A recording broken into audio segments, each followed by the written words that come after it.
This feels so It's weird, weird so to be right. It's weird to be in front of this. I love it. I love it so much. This is awkward. All right. I think it's about damn time you guys are. I know, but like, we never want anything about us. We want to focus on, Yeah. you know, Yeah. you guys. But people, they tell the stories, and it's like it hits so hard, and you can't do that in a bar Yeah. with people drinking and noise Right. and eating. Not paying attention. Nobody wants to hear, they don't even hear the words of the song, Yeah. let alone do they hear the story behind it. Right. And that's one of the things when we get out to a quiet area. I mean, I know it kind of sucks when there's nobody there, but we love it that we hear what's going that's on. The best. And figured this is a good opportunity to let people tell the story and let the song ring through, let the words Yeah. ring through for it. So, I think that's important.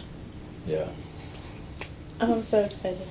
All right. Thanks for being patient. So, We'll- our first go around. We'll either get this better or we'll give it up, one or the other. All right. Welcome to the very first episode of Sing Me Your Story, where we get together with local musicians and let them tell their story about their song. And today, our first guest is Kyla Mainous. So, Kyla, what song did you choose to tell us about? I am going to do my song Bruise, Okay. which at this point is something close to 10 years old. Wow, which, really? ugh. Oh, gosh. I thought that was more recent. No, I wrote it my sophomore or junior year of college. Wow. That was a So- whole different chapter then. I would have been 19 or 20, Wow. and I'll be 31 in January. Ah. So yeah, it's Went got to by be fast. close to 10 years, Wow. which doesn't feel right. That feels really gross. So anytime that there's a song and I'm like, it's like hitting a significant year milestone, like birthday, I'm like, Right. ugh.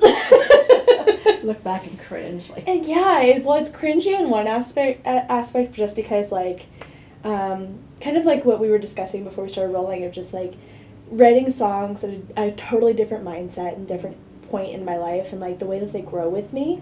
But it's like cringy to look back of like why you write specific things and like, ooh, that was a weird, a weird thing. But songs do grow with you, which is really cool. But Bruise is not one of those that I look back and cringe on though, luckily. Right. Just because of what it is and what it's for. right. It's one of those songs, and anybody that's ever heard me play it out has heard me tell the story. It's the only song I ever tell the story behind of mine, really. Yeah. Before I play it, and it's one of those I'm so thankful that I wrote when I did Mhm. because of what I've been through since then. But to totally rewind and kind of give the whole story. So I think I was, like I said, like a sophomore or junior in college, Mhm. and once upon a time there was a local organization. Unfortunately, they're no longer a thing anymore. But there was an organization called A Voice for the Innocent that I used to do a lot of work with as far as like just volunteering my music for events and things like that. Which ironically is how my wife and I, we crossed paths a lot in that organization because she also did a lot of things with them. And so the founder reached out to me. And he was like, hey, we're doing this compilation album. We're going to have bands and songwriters write songs. And I didn't explain what the organization was for. They were an organization for survivors of sexual abuse and assault. And rape and all of those awful things. And so what they did was basically just give resources for anybody that had been through those traumas to be able to go and have a place to be able to first of all just talk to somebody without judgment, without fear. That's important. Totally anonymous if they wanted to, Right. which was amazing, but also just to get resources for help Right. and just support. So they really were a phenomenal organization that I was really honored to be, working with in the small amount that I did. But anyway, so the founder approached me and he said, we're going to have these bands and songwriters write songs for this compilation album. would you be willing to do it? I was like, yeah, sure, what do I need to do? And he was like, well, you need to write a song, either like about sexual abuse or going through it, or like just something along those lines. Right. And again, I was like 20, 21, so I'm like, yeah, sure, like that's great. I'll do that. And at that point in my life, had not experienced any significant sexual trauma. Right. And I did not anticipate the weight of what I was taking on. Right. And it got closer and closer and closer to the deadline of when I had to have this song done. Mm-hmm. And every time I would sit down to do it, I was like, what the hell am I doing? Why am I doing this? Right. Like, this is awful. This is so hard to write about. Right. How do I do this? Yeah. And one night it just kind of came out. And I always say those are my best songs, when they like kind of just pour themselves out onto the page and write themselves on the guitar. Like, it's just kind of like all one fluid motion that I don't feel like I actually have any real hand in. It just kind of all happens. Right. And that's kind of how Bruise was it just kind of wrote itself. And I remember going to my college roommate and just being like, I think it's done. Can I play it for you? And like, what do you think? And she was like, oh my God, this is like really good. Yeah. And then I was like, I actually really like this and like really feel good about this. Mm-hmm. And then it was one of those things of like, okay, now I have to go record this for this album. And then I have to do this in a way that is hopefully going to help people, because that was the whole thing for me. Right. Was like, I wanted it to be something that survivors could listen to and cling to, and them feel like they were heard and had something that they could really just like, that spoke to them as something that they had been through. And at that point, not having gone through it, I was like, how do I do that? Yeah. How could you empathize? Exactly. It was very, very difficult to do. And I wrote the song, I recorded it, and the founder later came to me, and he was unfortunately a victim of childhood abuse. And he was like, this is one of the most powerful songs that I think that we have. He said, it just really resonates with me, and I'm really thankful that you wrote it. And I was just like, okay, thank you. So it was just one of those things that was just, it's to this day the hardest song that I feel like I've ever written. Just in subject matter, of course, and trying to empathize correctly, and trying to do victims right, as far as not taking their voice and trying to make it for money or for anything other than just, hey, I want you to feel like I'm there with you. Right. And I want to be able to give you something to hold on to. Right. And that will hear you. Yeah, exactly. Yeah. That's all I wanted from that. That's awesome. And so then fast forward to 2018, and I'm at a party and got a little bit too drunk and stayed at a friend's house, and I wake up and somebody is sexually assaulting me. Oh my God. And it was the worst thing that like I possibly could have imagined, because it was not somebody I knew. I was alone when I went to sleep. Yeah. And then to wake up with somebody in the bed with me that I didn't know. And I just kind of spiraled. I didn't know what to do. And me being the person I am, immediately was like, I have to just try to go and play and sing and just pretend it didn't happen. Exactly. If you ignore it, it goes away. Yep. No, it doesn't. Yep, exactly. And that's kind of, I think I spent the next 2 days just kind of like in a place of just like, just kind of all felt like a whirlwind. Like, I don't really remember much from that. But I do remember going to HDB and some all places. Oh my gosh. And it was like their open mic, and I don't know what possessed me. to think that it was like I was like in a good enough place for this. But I was like, I'm gonna play Bruise. You did not. Oh my gosh. Because I'm a nutball, and How like did you make it through it? I mean, did I all of that felt, like, come back I think to you? that it was just like if I can, I mean, literally 2-3 days after this happened, and I was just like, and nobody knew. I didn't tell anybody except for the people that were super, super, super close to, Yeah. like, the guy's house that I was in knew, and my ex at the time knew. Yeah. But I was living at my parents' house. They didn't know. They knew something had happened because I was just like crying and showering constantly. Right, right. But they didn't know what had happened, and so nobody like really knew. I wasn't talking about it, but there was just something in me that was like, play Bruise, and that's my way of being able to start talking about it. Wow.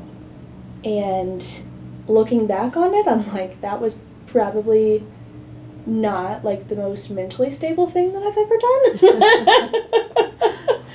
But we've all been there. yeah, but also I think, it was just my way of being able to just like, it was something that I knew that I had of mine, Yeah. and nothing else felt like mine at that point. Wow. And I knew that I had that song that I had written at that point 7-8 years ago, and I was just like, I just need to be able to say what happened, even if I'm not telling people what happened. Right. Like, actually, this song, even if it was something that I wrote that, I hadn't gone through it then when I wrote it, but I'm going through it now. Right. And now it is truly, truly, truly mine. 100% mine. And I think it was just my way of being able to just, like, break that wall of, like, if I can get through this and play this song, then maybe I can feel better and start to heal. Or have the courage to tell people about it. Exactly. Yeah. And I think that that's kind of what it was for me, was just like taking that control back. Yeah. And as much as I look back at it, like, that's probably one of the the crazier things that I've mentally done. But I think I was just, that was my way of taking that control back. And I started playing it pretty much every show. And back then I was playing a lot still. Yeah. And I just started playing it all the time. And I started talking about it. Even if I wasn't telling what happened, I started talking about what the song meant. And I started saying, I'm a survivor. Right. On your path to healing. Yeah. And every time I played it, I would talk about that. Every time I play this song, I'm healing a little bit more. A little more, yeah. And to this day, I still feel like that. Like, I'm so far removed from that event, and I feel whole, and I feel okay. Like, I can talk about it with you. Right. And, not get upset. Not break it down. Right. And I don't have, like, flashbacks. I can talk about it and be okay. That is definitely healing. Yeah. Wow. And it's something that and I talk about it all the time with this song. I'm so thankful that I wrote that song when I did, because I don't think I could write it. Even now, I don't think I could write it. Right. That's incredible. I think it's good for other people to hear it too, and know that they are also heard, and they can also heal. Yeah, and that was always my hope with it, and to kind of be able to come full circle with it, and like in the most roundabout way and most awful way, but just to have it, and I'm so thankful for that. I truly, truly am. Me too. Yeah. Got anything to add? Wow. Yeah. Sorry, that was really long-winded. But that's the story behind the song. Yeah. It doesn't often get told. Yeah. Yeah. That's the very long version. It's usually on stage, it's much smaller, but yeah, that's the very in-depth, full version of what Bruise means to me. And It's powerful. Yeah. So with that, Kyla, sing me your story. Okay, let's do it. We've been waiting so long to come out with that phrase. I love it. Story. So it's so perfect. Driving down the street one day, he was like, I got an idea. You don't like this. I do. It is so perfect. It is just, and there's no better people for that to like come from. Oh. Truly. Well, you know, you were the first person that called us music parents. And it's true. Yeah. But what we didn't know at the time, and we know your parents, we love your Yeah. parents, we all love your parents. And I was like, well, that's pretty neat. We get to be the music parents. And what we didn't know was how that would grow. Yeah. So now it's like music kid after music kid Yeah. after music kid. Yeah. And now it's this whole music family. And I just, Yeah. And it's, we're also thankful for it. I It's- mean, yeah, and it's just a way that we can pour our love out for that family, and that love comes back into us, and it's just it's amazing what that kicked off. yeah. So we thank you for being Oh the my spark God. to kick that Thank off. you. Gonna make me cry I now. remember that at probably 1 a.m. sitting in HD Beans. Yeah. Yes. I think you even sang the national anthem. At I some did. point. I did. There was like 4 of us there. 4 people. We're like, Oh my And, god, that was like the did we not? weirdest show. And that was, I think, when my guitar was messing up really bad. And I was like freaking out because I didn't know what was wrong with it. And I'm like calling people. Like, I didn't know what was going on. I'm like, there's 2 people here. Like, and I didn't see you guys. But so we ended kind up of in the talking. corner. Yeah, you guys were like back in Yeah. the corner. And we ended up talking for like an hour after that. Yes. Just talking. And it was just the best connection.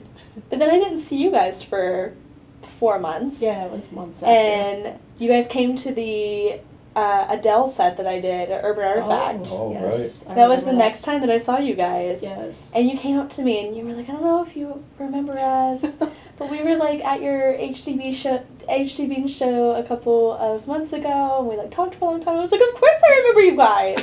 Oh, And yeah. then I think I saw you guys every week for a solid year. Yeah, about a year.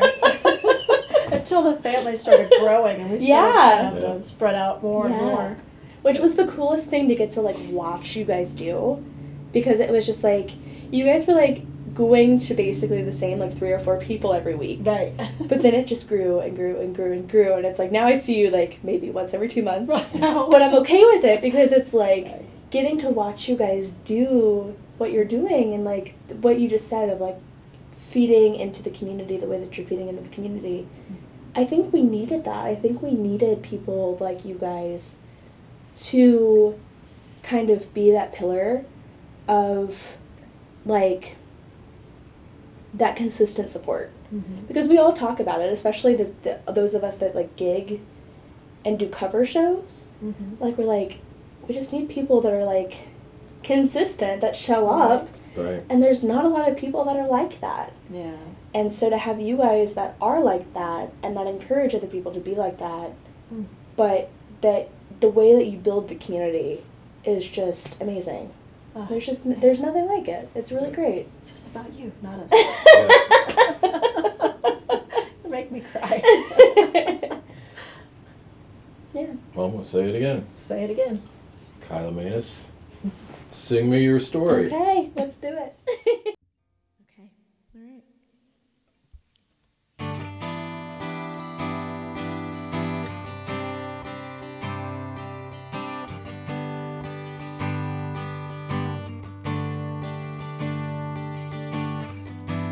I've been trying to get rid of all these nightmares. I've been losing sleep for weeks, caught up in the fear I found. You took everything I thought I could hold on to. You didn't think of me, you didn't think of anything but you.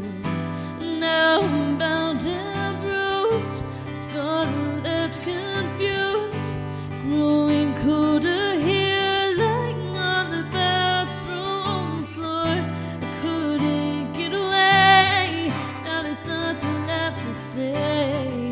I can't forgive, but I won't forget. You stole a part of me that wasn't welcome to you. You tore my soul into little pieces. I'll find a way to hope again. I'll find a way to trust again. You will never bruise me again.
keep from crying.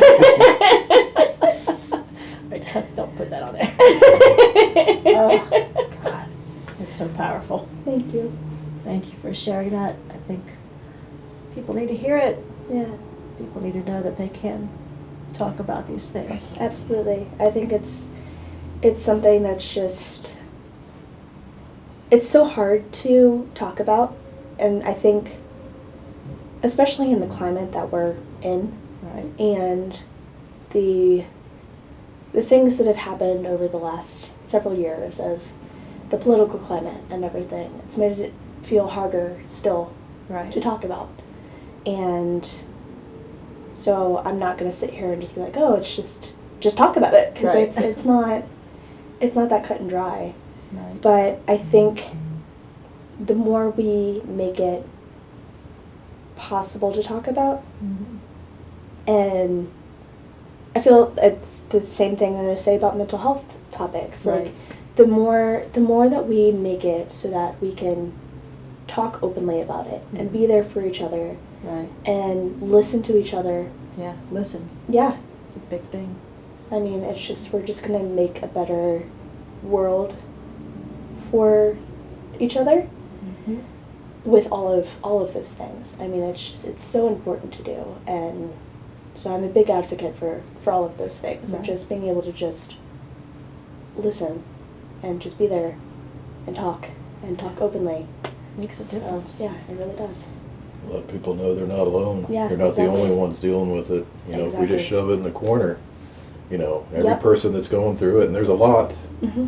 but they think they're the only one. They think there's nobody they can get help from. Exactly. Yeah. So there are places that can help. There's people that can help.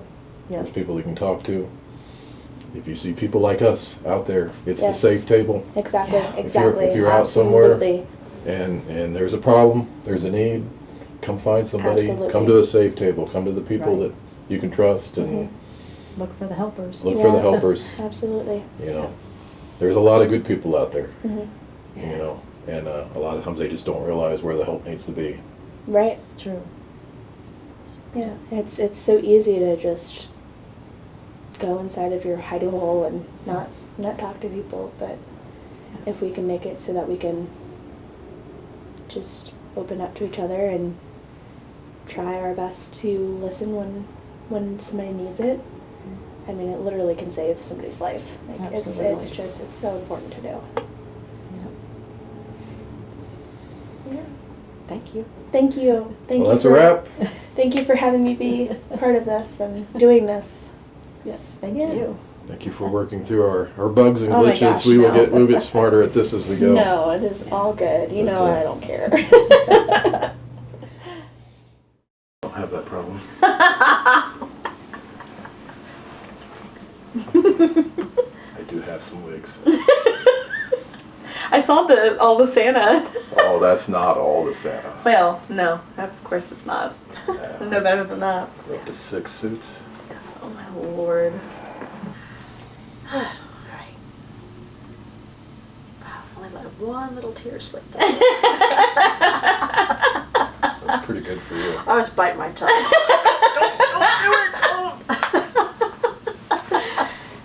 Yeah. I don't want to stop the recording thing, so Okay. it's just So weird. does it waste all your juice? I'm not worried about the juice. It's just something about having stuff recording us is it's a little creepy. Sweaty, like all my crevices. Whatever. You're ridiculous. My crevices.